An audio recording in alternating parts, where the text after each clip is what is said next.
Hiya Five, hope you're doing okay. So today we will be reading chapter 22. Okay. Stanley was the first one finished.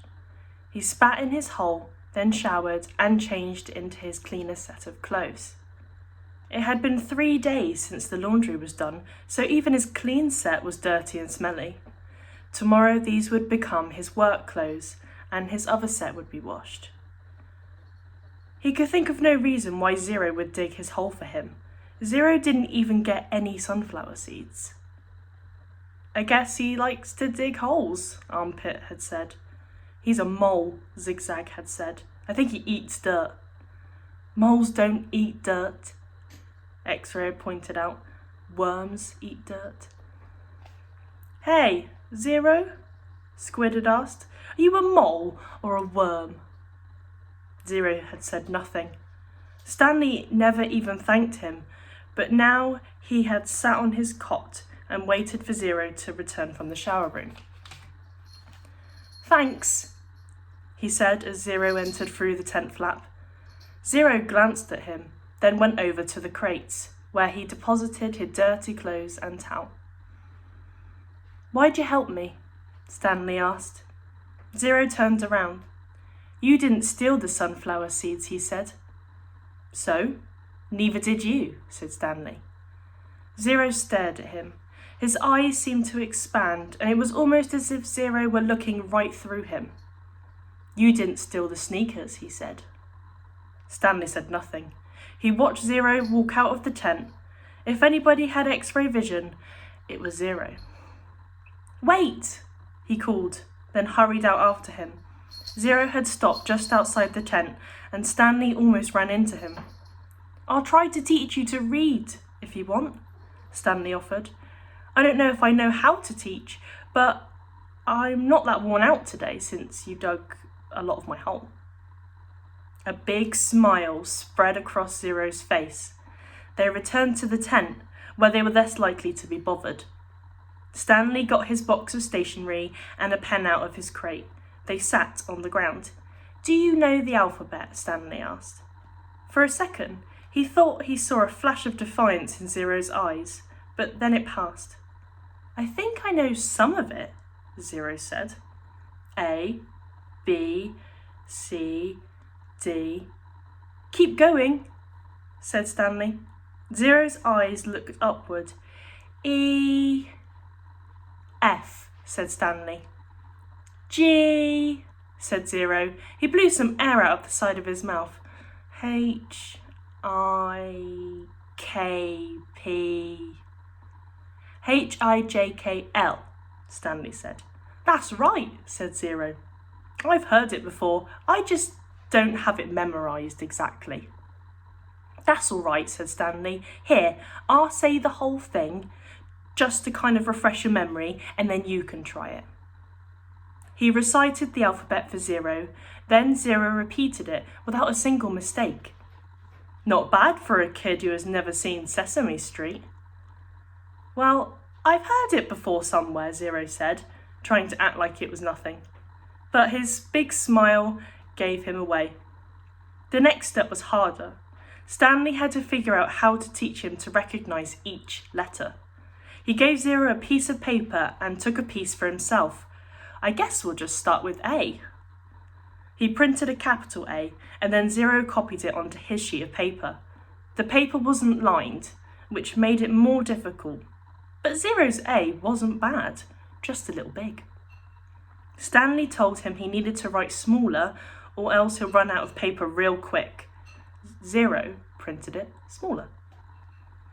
Actually, there are 2 ways to write each letter, Stanley said, as he realised this was going to be even harder than he thought. That's a capital A, but you'll usually see a small a. You only have capitals at the beginning of a word, and only if it's at the start of a sentence or if it's a proper noun like a name.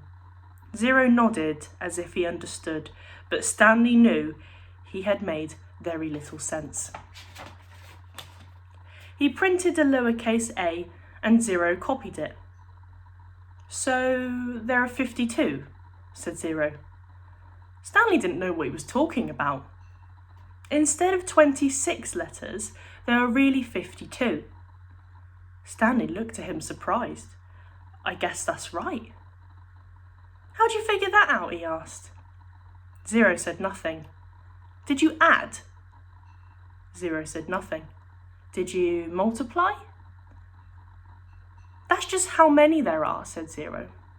Stanley raised and lowered one shoulder. He didn't even know how Zero knew there were 26 in the first place. Did he count them as he recited them? He had Zero write a few more upper and lowercase a's, and then he moved on to capital B. This was going to take a long time, he realised. You can teach me 10 letters a day, suggested Zero, 5 capitals and 5 smalls.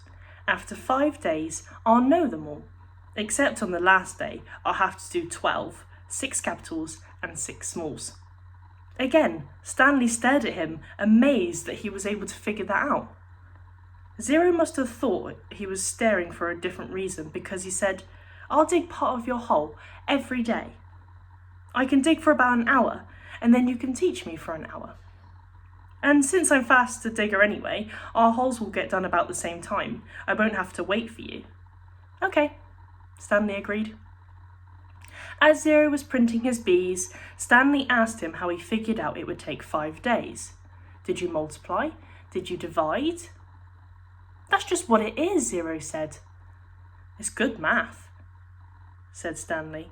I'm not stupid, Zero said. I know everybody thinks I am, I just don't like answering their questions. Later that night, as he lay on his cot, Stanley reconsidered the deal he had made with Zero.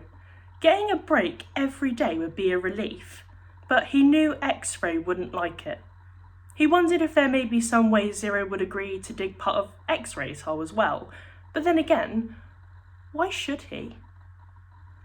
I'm the one teaching Zero. I need the break, so I'll have the energy to teach him. I'm the one who took the blame for the sunflower seeds. I'm the one who Mr. Sir is mad at. He closed his eyes, and images from the warden's cabin floated inside his head.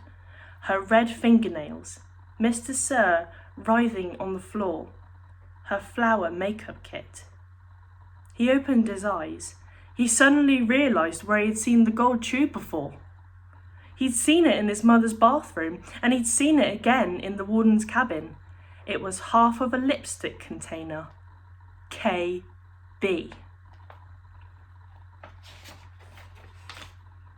KB! He felt a jolt of astonishment. His mouth silently formed the name Kate Barlow, as he wondered if it really could have belonged to the kissing outlaw. Okay, thank you for listening today, Year 5. That was chapter 22, and I will see you soon for chapter 23. Bye!